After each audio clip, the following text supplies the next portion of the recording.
Hey fellas, I am in the midst of of finishing Reminiscence from my belated video on that. Just I took a day off yesterday because my nephew was staying the night here. But I will bring up something ahead of tomorrow's next Pokemon Monday that I think I'm really going to be pretty proud of working on. A simple countdown video on Pokemon Brilliant Diamond Shining Pearl. Now that there are just 60 days after release, so approaching a 2 month mark. Hard to believe it. And there's other details that I mean to expand upon from the direct. So I think I'll bring them up as including addressing briefly some details that yet to be confirmed. I'm not sure about the limited decks. I think they've kind of been downplaying that after her Dexgate 8, but again, insert about the Flash here, that Sinnoh is the key to completing the decks. They're not going to have full home support until early 2022, but I'll be really good to fill in blank spaces. I'm also working on the Oshawa community as I record this. So, with that in mind, I still think it looks like should be interesting. Like how I've got at least half of my twin pack paid off already. My ideal plan is to pay off the other half before launch day, then get the ball rolling on Legends Arceus as well. I'm thinking that both of these ones should present the material in interesting ways, and of course, Chibi Cynthia has become quite mother-looking adorable.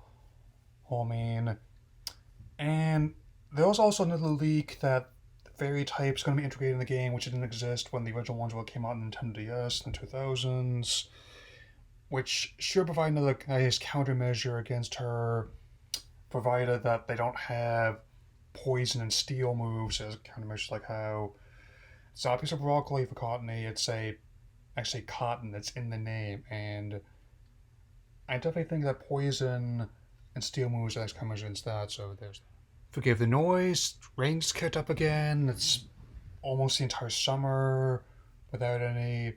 Last year's already the driest on record. Now it's already breaking that record. I really hope we don't keep breaking it.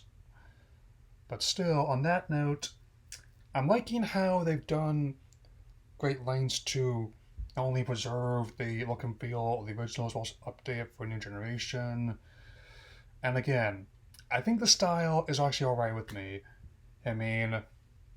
It's definitely they clearly made some progress hence the initial reveal all this past February, and even though it would have been fine if they had made something that's in the vein of Let's Go or Generation 8.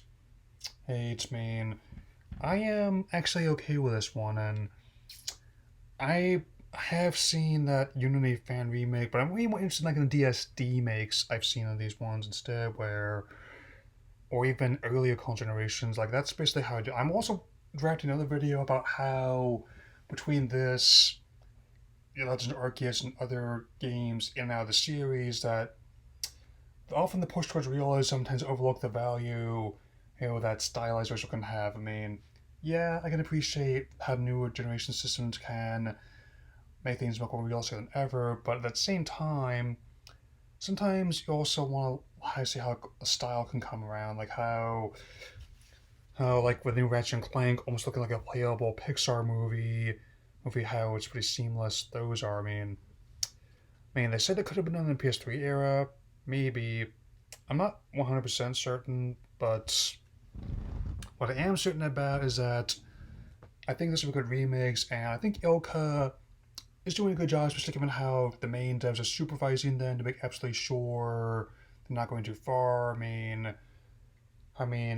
I think their extent, well, because they're mainly occupied with Legend Arceus, as well as maintaining the online components of Let's Go and Sword and Shield, is basically saying like this is acceptable, that is not, and then giving them enough room to do what they can.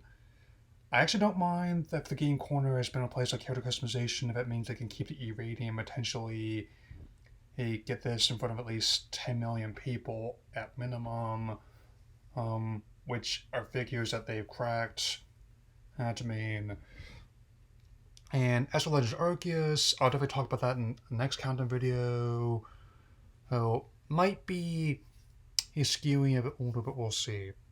And some other person was bagging on Link's Awakening being similar to what they already played. My response is, what's wrong with that? I mean, there are definitely multiple tiers of remakes. You have ones that stay pretty close to the original, like this one and what I just mentioned, Link's Awakening, that give it a new title campaign, just a quality of life improvements, but still preserve as much of the original as I can. I have to appreciate that. There's also ones that go a bit more off the rails, like say, hey, the Final Fantasy VII Heaven remake, and the recent ones Resident Evil 2 and 3, which had the same basic storyline as the originals, but they do something new they couldn't do in the past, like as because they're limited by technology at the time. I'm I'm still planning on most likely getting Integrate when I get a PS5. And my guess is that to just renew the exclusivity deal with Sony, the next couple parts going to be like representing the second and third discs of the original and then some, whenever that might be. Anyway, let's get you a quick vid before other stuff comes out this week, and I'll definitely see you all again soon.